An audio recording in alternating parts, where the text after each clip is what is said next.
In the ancient narrative of Genesis, the story of Abraham unfolds with a richness that reveals not only the profound complexities of faith, but also the stark contrasts between the figures who inhabit it.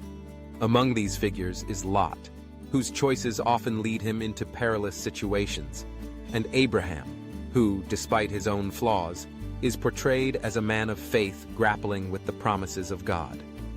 The episode of sparing Abimelech encapsulates a critical moment in Abraham's journey, a journey marked by divine promises and human frailty.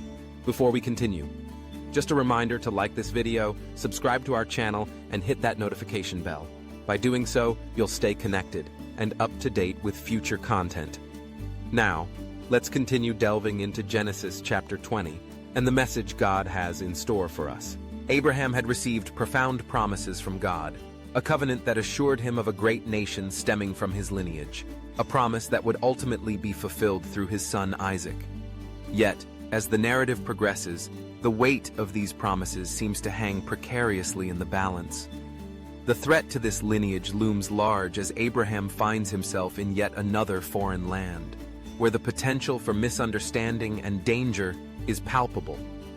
The very essence of Abraham's faith is tested as he deceives Abimelech regarding Sarah's identity, claiming her to be his sister rather than his wife.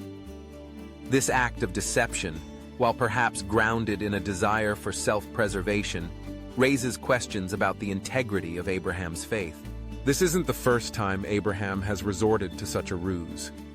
Earlier in his journey, in Egypt, he had similarly misrepresented his relationship with Sarah, driven by fear and the instinct to protect himself. Each time, the underlying theme remains: a lack of trust in God's protection and a reliance on human cunning. The irony is striking. The very man chosen to be the father of faith is entangled in a web of deceit. It invites us to reflect on our own lives. How often do we find ourselves resorting to ungodly prudence, allowing fear to overshadow our trust in divine guidance? As Abimelech unwittingly becomes embroiled in this deception, the stakes are raised. God's intervention is not merely a narrative device, it is a critical turning point. In a dream, God warns Abimelech of the danger he has inadvertently entered, revealing the gravity of the situation. Abimelech, who had acted with integrity, is confronted with the consequences of a situation he did not fully understand. The divine warning serves not only to protect Sarah, but also to safeguard the covenant that God has established with Abraham. This moment highlights the delicate balance of human agency and divine sovereignty, where God's purpose prevails despite human shortcomings. Abimelech's response to the revelation is one of innocence and confusion. He questions God, asserting his integrity and the unintentional nature of his actions. In this exchange, we see the heart of a man who, despite being misled, seeks to navigate the moral complexities of his situation.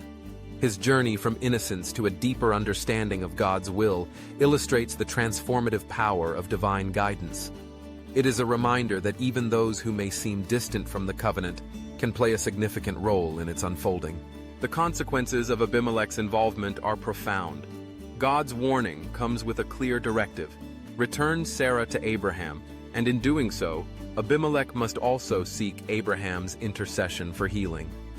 Here, the narrative takes a turn filled with irony. The very man who acted deceitfully becomes the instrument of restoration for Abimelech and his household. It is a striking portrayal of grace, where God uses Abraham's flawed humanity to bring about healing and redemption. This aspect of the story compels us to consider how our own shortcomings can be woven into the fabric of God's redemptive plan. As Abimelech returns Sarah and confronts Abraham, the dialogue reveals the complexity of their circumstances.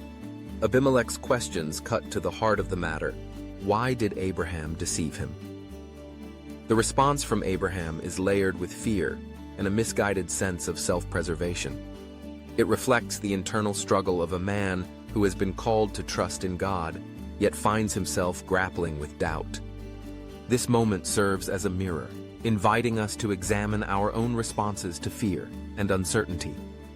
How often do we allow our circumstances to dictate our actions, leading us away from the path of trust? The narrative culminates in a powerful testament to the grace inherent in God's covenant. Despite Abraham's lack of integrity, God's purpose remains unthwarted.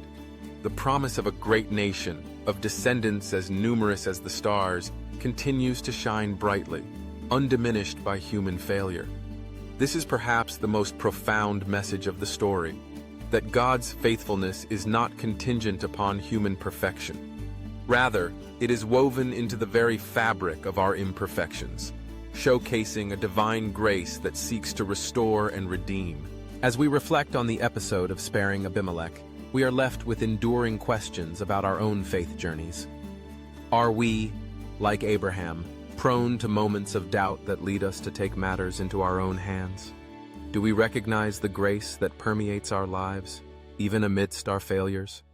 The story challenges us to embrace a faith that is not merely about unwavering certainty, but about trusting in a God who remains faithful even when we falter. In the end, the tale of Abraham and Abimelech serves as a rich tapestry of faith, fear, grace, and redemption. It illustrates the complexities of human experience while affirming the unshakable nature of God's promises.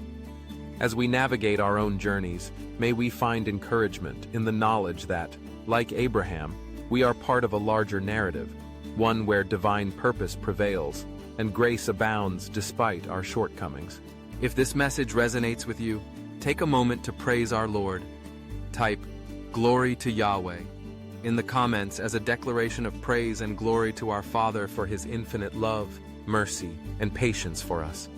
God bless you.